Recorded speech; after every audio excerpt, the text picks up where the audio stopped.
Jagra, oke. Bagus. Kalau dalam bahasa Inggris disebut financial independent. Betul ya? Financial independent itu yang diharapkan. Berhasil nggak CU membawa orang ke financial independent? Berhasil. Saya lihatnya di Frankfurt ya, Jerman.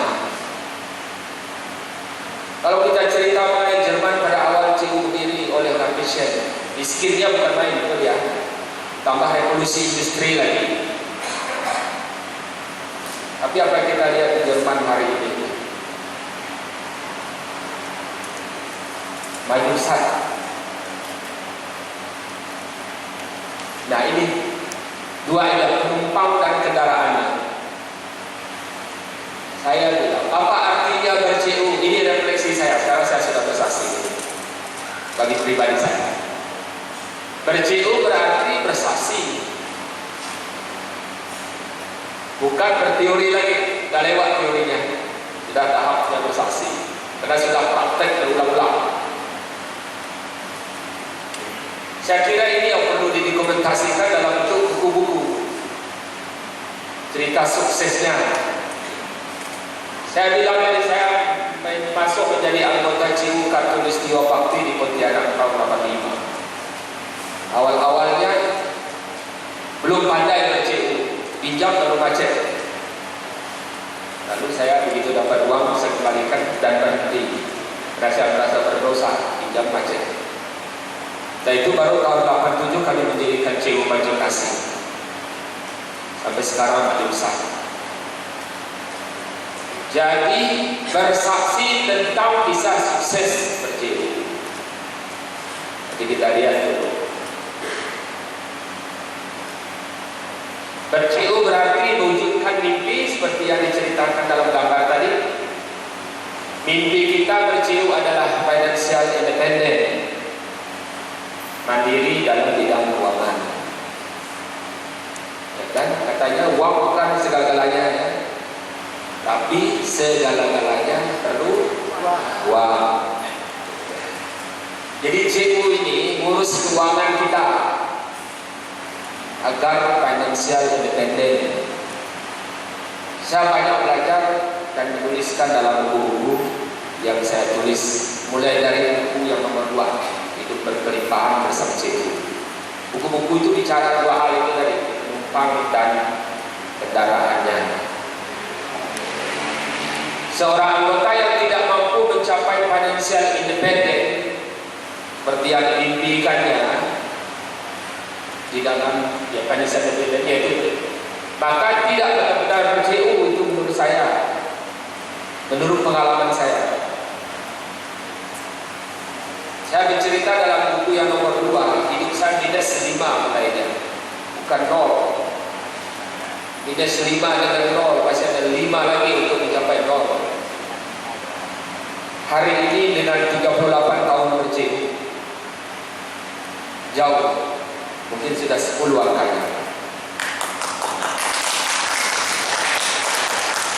Kalau saya mau beli mobil, kapan sini saya bisa. Saya punya 3 mobil sekarang. Bapak Ibu, semua dari CU. Tapi awalnya saya bangun rumah, beli rumah BTN DP 21, 3 in 1. Apa itu 3 in 1? Dapurnya di situ, tempat tidurnya di situ, ruang tamunya di situ, 3 in 1. 5 tahun saya memperbaikinya. Nilainya akhirnya 5M. Maksudnya 5 kali jam. Baru punya kamar tamu, kamar tidur sendiri dan dapur sendiri. Sekarang rumahnya sudah saya jual. Sudah saya bikinnya baru. Jadi apa yang diajarkan oleh para tutor waktu pendidikan dasar, catat. Mana yang bisa diterapkan? Catat apa?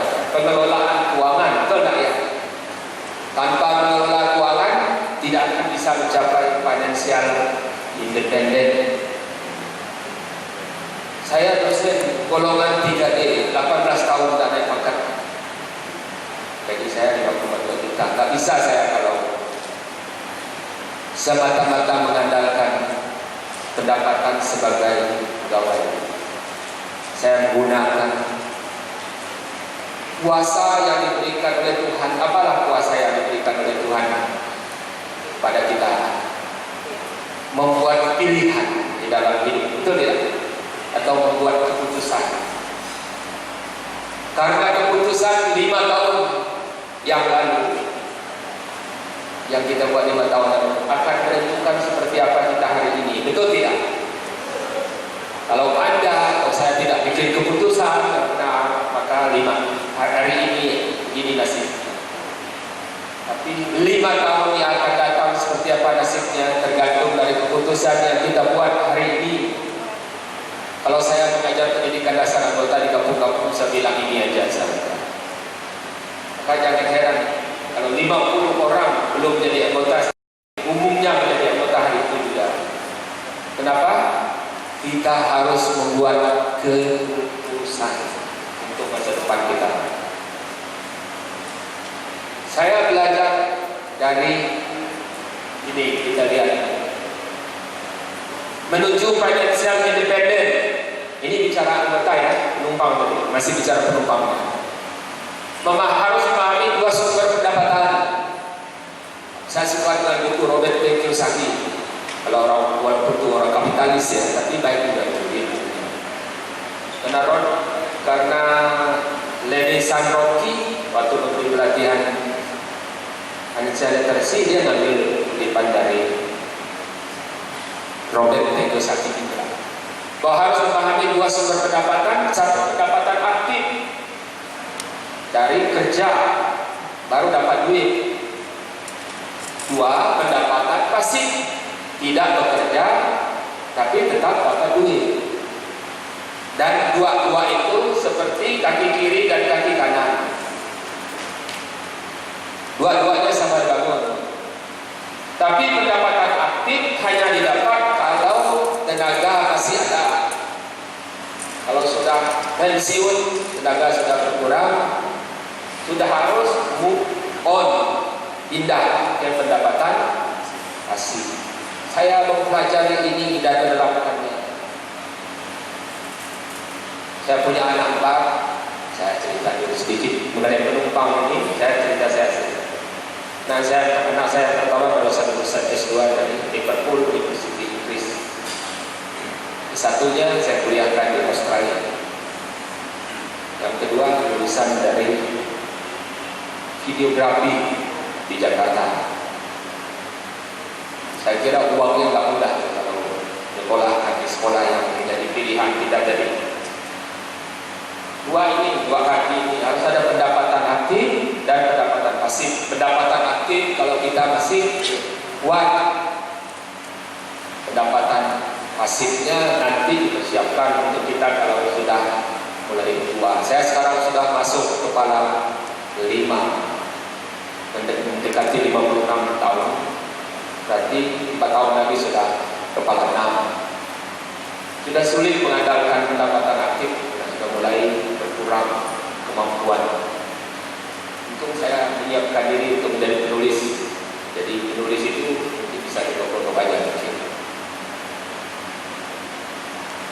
Ini kan cash flow kuadran punyanya Robert Kiyosaki. Bahwa hidup tidak boleh memiliki hanya satu, harus sumber penghasilan. Harus punya 4-4-nya. Satu, dia bilang sebagai employee.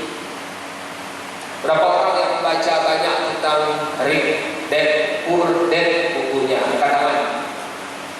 Bagus. 2. Baru 2 ya. Bukunya sudah 8 atau lebih kali, dan saya punya sebab. Saya kalau sebagai employee ya sebagai pegawai negeri. Itu tadi gaji tetapnya 5 jutaan, itu sudah besar, bersyukur dapat. Tapi saya sebagai orang yang bisa bikin keputusan, jangan dong satu saja. Self-employee, you own job. Sebagai self-employee atau pekerja lepas, saya mengembangkan diri untuk menjadi trainer di CU.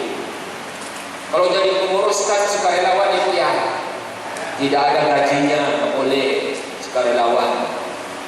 Hanya ada penggantian mau transport, gantian mau makan, itu aja dalam kegiatan. Akhir tahun mungkin hanya dapat jasa pengurus, tanda besar. Saya pernah ditanya orang, Pak, asetnya sekian triliun, jasa pengurusnya bisa untuk membeli mobil Avanza ya? Di Bali saya ditanya begitu. Saya lama jawabnya. Maksudnya, mana bisa? Saya dapat paling 4 juta saja, 1 tahun. Tapi dulu saya mikir, dapat uang 10% harus diinvestasikan atau ditabungkan. Beda kan? Menabung dengan investasi, Pak. Bedanya di mana? Menabung itu hanya mengamankan, tidak mengharapkan return. Investasi yang mengharapkan return. Kalau menabung itu returnnya ada, tapi di bawah inflasi. Tapi kalau investasi, returnnya harus di atas inflasi, baru berguna uang kita. Jadi saya dapat jasa pengurus, saya belikan tanah kaplingan. Saya selalu ajarkan para pengurus begitu, jangan dimakan. Saya beli tanah kaplingan, beli tanah kaplingan. Kalau di Kalimantan Barat masih gampang banget. Saya beli tanah agak luas, belum ada sertifikatnya. Kemudian saya sertifikat awal tahun ini yang saya investasikan dulu tanahnya terjual. Saya dapat 1,5 M. Nah itu dia gunakan. Itu jalan pikiran cara buat keputusan. Dan berikutnya yang kanan adalah tipe business owner, memiliki usaha. Price system ya. Price system itu artinya ada orang lain yang mengerjakannya. Kita bisa tinggalkan, tapi bisnis tetap jalan. Yang ketiga adalah sebagai investor, investasi. Nah, di mana kita investasi? Bisa di CU. Ya, kalau kami di Kalbar, kenapa kuat? Karena kami punya produk simpanan yang kami bagi dua. Satu simpanan non sahamnya. Yang returnnya di bawah inflasi seperti Sipuhara itu. Tapi ada satu produk simpanan yang returnnya atau BJS-nya di atas inflasi. Sekarang 9% per tahun. Tapi hanya untuk anggota, tidak gampang masuk ke situ. 9% ya. Kalau dapat 1 miliar saya depan itu bisa dapat sekitar 8 juta 1 bulan. Pendapatan pasifnya itu tadi. Nah, di sini CU bisa menjadi tempat kita untuk investasi. Cuma kendaraan CU ini sekarang menghadapi tekanan yang berat untuk menjual uangnya, Pak, ya. Nanti kita akan bicara sedikit. Nah, beginilah saya praktek, ya kan? Dan saya rasa progres dalam hidup itu mencapai financial independence-nya lumayan. Oke. Nah, financial independence tadi sebelah kiri pendapatan aktif, sebelah kanan pendapatan pasif. Sebelah kiri jalannya lambat, Bapak Ibu kalau di jalan raya kalau lambat di kiri apa kanan? Kiri. Jadi pendapatan pasif aktif ini jalannya lambat kiri. Dikit aja. Ingat, kalau mau hidup pas-pasan jadilah karyawan. Betul? Kalau mau hidup lebih jadilah bos. Di sebelah kiri ini kalau sebagai employee itu kita bukan bos, kita karyawan. Gaji kita ditentukan oleh bos, mau tidak kasih atau pekerja kita juga. Kalau employee pekerja lepas ya tergantung dari keadaan Anda. Maka kalau mau cepat, ya masuklah ke jalur kanan pendapatan pasif. Saya hanya menekuni 2 saja di CU dan saya investasi di tanah. Saya bilang tadi itu yang kanan. Nah, pemilik bisnis bekerja dengan sistem kalau investasi returnnya harus di atas inflasi. Kalau sama dengan inflasi atau di bawah inflasi berarti dimakan oleh inflasi return. Saya agak cepat 10 menit lagi. Di mana posisi saya sekarang? Kalau di CU saya selalu mengamati memetakan punya saya pribadi. Ini pasti dilewati kuadrannya. Yang tegak itu atas berarti simpanannya besar, bawahnya simpanannya kecil. Yang kanan pinjamannya besar, pinjamannya kecil. Kuadran 1 simpanan besar, pinjaman besar. Siapa yang berada di sini selama di CU sekarang?